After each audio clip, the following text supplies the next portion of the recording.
दोस्तों इस वीडियो में हम लोग बात करने वाले हैं इंडियन पॉलिटी की किताब को हम लोग कैसे 7 से 10 दिन में कंप्लीट कर सकते हैं। तो आपको पर डे 5 से 6 घंटे देने हैं और डेफ़िनेटली ये किताब खत्म हो जाएगा। मैं आपको बताता हूँ कि आपको इस किताब को पढ़ना कैसे है, क्योंकि यदि आप पढ़ने में गलती करेंगे तो फिर ये किताब आपको बहुत समय लेगा खत्म होने में। तो जैसे ही आप स्टार्ट करोगे तो आपको बहुत सारे चैप्टर्स देखने को मिलते हैं।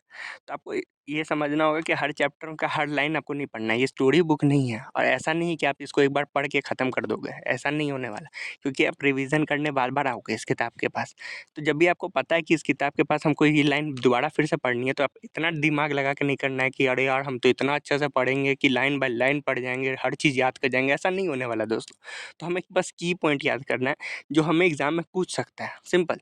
आप जैसे किताब है जैसे आप यहाँ पे देखिए, जैसे पहला चैप्टर का पहला लाइन है क्या कि ब्रिटिश आया 1600 में, ठीक है? सबसे इम्पोर्टेंट क्या है इसमें? 1765 में दीवानी राइट्स कंपनी के पास आ गया। 1600 में कंपनी आया, सिंपल। कौन भेजा? Queen Elizabeth first. एग्ज़ाम में यही पूछेगा, हो सकता है वहाँ पे आपको 2, 3, 4 में कन्फ्यूज़ कर दें, है कि नहीं? तो आपको बस ये देखना है कि क्या-क्या हो रहा है, दीवानी राइट्स में क्या हुआ, कहाँ-कहाँ का मिल गया, बंगाल, बिहार, उड़ीसा, आपको ये देखना है। फिर 1858 में क्या हुआ, 1858 में क्योंकि 1857 का क्रांति हुआ, 1858 में ब्रिटिश गवर्नमेंट आ गई और उन्होंने सब कुछ ले लिया कंपनी से कि बोला भैया आप जाओ, अब हम सँभालेंगे, सिंपल। इतना ही पढ़ना है, इतना ही समय देना है। आगे बढ़ो। अब देखो कॉन्स्टिट्यूशन असेंबली के बारे में है कि कब बना, तो 1946 में बना, तो आज़ादी से पहले ही इसका गठन हो गया था, सिंपल। कब तक कंप्लीट हुआ है तो हमें सबको पता है, जनवरी 26, 1950। उसके बाद कहानियाँ दी हुई हैं कि इससे पहले भी बहुत सारा नियम कानून आया था, इससे इस सारे नियम कानून की वजह से हमारा कॉन्स्टिट्यूशन बना और इसके बारे में आगे पूरी वृत्तांत लिखा हुआ है। तो हमें सारा वृत्तांत नहीं पढ़ना दोस्तों, ठीक है? इसमें सारा चीज़ें लिखी हुई हैं कि अच्छा ऐसे हुआ, फिर आगे हुआ, अब आगे कैसे हम लोग पढ़ेंगे। तो ये क्या कहते हैं, अब एक आगे के लिए आपको तैयार कर रहा है कि ऐसे-ऐसे पढ़ना है दोस्तों। तो हमें सब कुछ नहीं देखना, अब आगे पढ़ने के लिए इस सब लाइन को आप नेक्स्ट टाइम पढ़ने जाओगे तो नहीं देखना, सिंपल। अब सीधा 70-73 में पहुँचेंगे हम लोग कि रेगुलेटिंग एक्ट पहला कौन-सा आया, रेगुलेटिंग एक्ट, सिंपल। तो वहाँ से अब गवर्नमेंट कंपनीज़ पे कब्ज़ा करना शुरू करने लगी, उसके पावर्स को अपने आप कंट्रोल करना शुरू कर दिया दोस्तों। तो जैसा कि देख सकते हैं यहाँ पे आपको पहला चीज़ है जो एग्ज़ाम में पूछ सकता है कि फर्स्ट स्टेप था ब्रिटिश गवर्नमेंट का कंट्रोल करने का। तो ये इम्पोर्टेंट चीज़ है। दूसरा चीज़ आपको देखना है कि पॉलिटिकल एडमिनिस्ट्रेटिव फंक्शन को इसने पहचान लिया और यहाँ से सेंट्रल एडमिनिस्ट्रेशन शुरू हो गया। अब यहाँ पे जो मेन पॉइंट है आपको ये सब देख लेना है, ये सब इम्पोर्टेंट है कि गवर्नर जनरल ऑफ बंगाल बन गया। तो गवर्नर ऑफ बंगाल का नाम चेंज हो गया, अब हो गया गवर्नर जनरल ऑफ बंगाल। तो एग्ज़ाम में पूछ सकता है कि कब हुआ था? तो इसलिए आपको ये याद रखना चाहिए। फिर उसके बाद इसमें एग्जीक्यूटिव काउंसिल बनाया गया जिसमें 4 मेंबर्स हो गए। तो ये भी इम्पोर्टेंट है, ये भी एग्ज़ाम में पूछ सकता है। ये भी आपको एक बार पढ़ के आपको नोट कर लेना है कि हाँ भाई ये पूछ सकता है एग्ज़ाम में। इसके बाद जो बाकी जो थे बॉम्बे और मद्रास प्रेसिडेंसी, वहाँ पे आप उसके बाद जो वहाँ पे भी उसको सबऑर्डिनेट बना दिया गया कि आपका पावर बंगाल से नीचे रहेगा, सिंपल। तो ये हमेशा आपसे ये क्वेश्चन हमेशा पूछता है कि सबऑर्डिनेट कब बनाया गया था सबसे पहले। उसके अलावा सुप्रीम कोर्ट का गठन हुआ था, तो ये भी आपसे पूछ सकता है कब हुआ था, 1774 में हुआ था, ये याद रखना है। उसके अलावा जो आपसे पूछ सकता है वो यही है कि कोर्ट ऑफ डायरेक्टर के बारे में लिखा हुआ था, तो वो भी आपसे पूछ सकता है।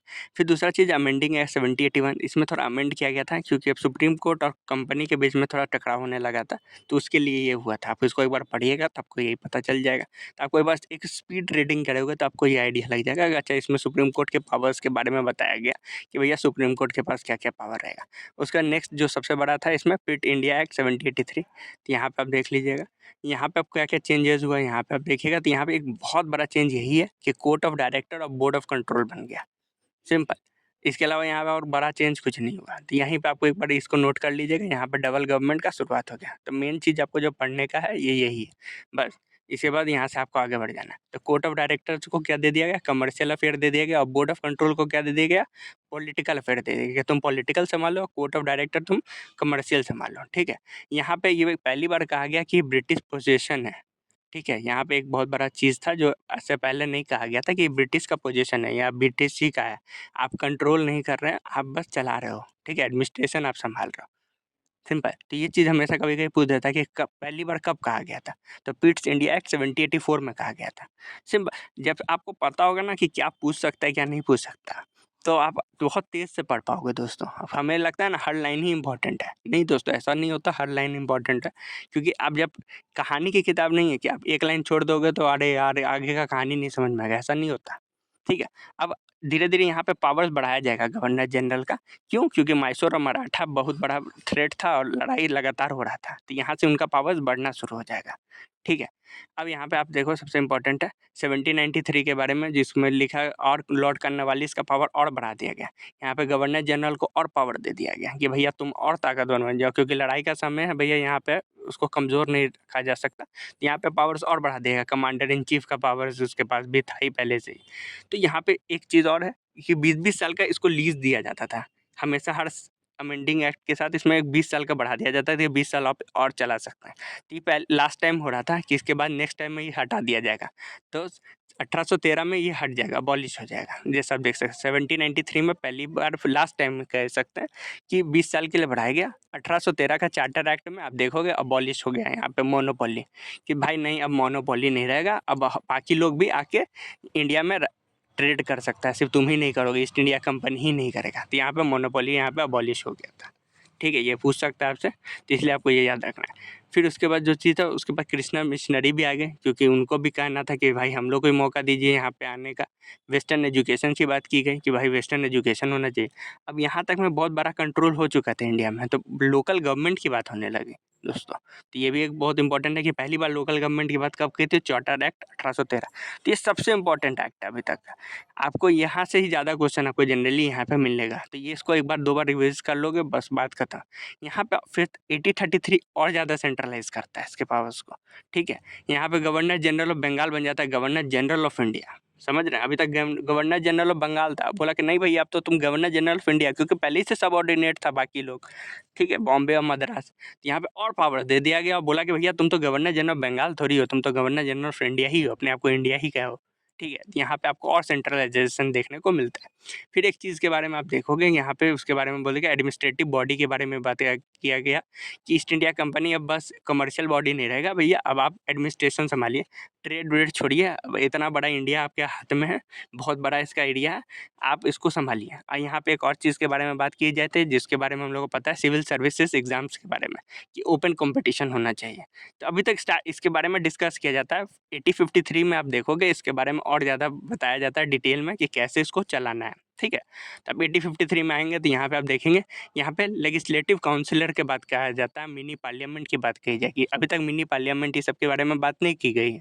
यहाँ पे कहा जाता है कि एक लेजिस्लेटिव काउंसिल होना चाहिए, ठीक है? तो यहाँ पे आपसे एग्ज़ाम में पूछेगा कि पहली बार लेजिस्लेटिव काउंसिल की बात कब हुई थी?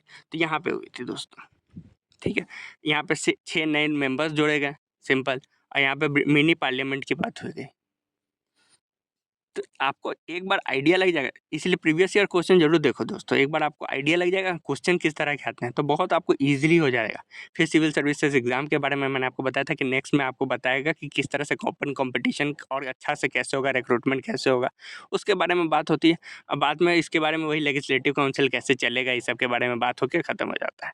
तो आप देख सकते हैं कि आने वाले 6 मिनट में हमने कितना अच्छा से इसको 7-8 पेजेस का ईजिली कंप्लीट कर लिया। तो ये स्टोरी बुक नहीं है, आपको बार-बार यहाँ आना है, तो इसलिए लाइन बाय लाइन नहीं पढ़ना है, तेज़ी से पढ़ना है, इम्पोर्टेंट लाइन को अंडरलाइन कीजिए और आगे बढ़ते जाइए। इसी इसी सेम तरह सेंटर और स्टेट भी हम लोग पढ़ना है दोस्तों। सेंटर स्टेट में भी यही सेम लॉजिक काम करेगा, सेंटर जैसे पढ़ लीजिएगा उसी सेम लॉजिक पे आपको स्टेट भी पढ़ने में आपको कम समय लगेगा। और उसी तरह जो कॉन्स्टिट्यूशनल बॉडी और स्टैट्यूटरी बॉडी है उसमें भी आप ऐसे एक चार्ट बना लीजिए दोस्तों, और आप एक बार चार्ट बना लेंगे तो और तेज़ी से रिवाइज़ हो जाएगा। आशा आपको ये वीडियो पसंद आया हो दोस्तों। अपना बहुमूल्य समय देने के लिए धन्यवाद। Thank you.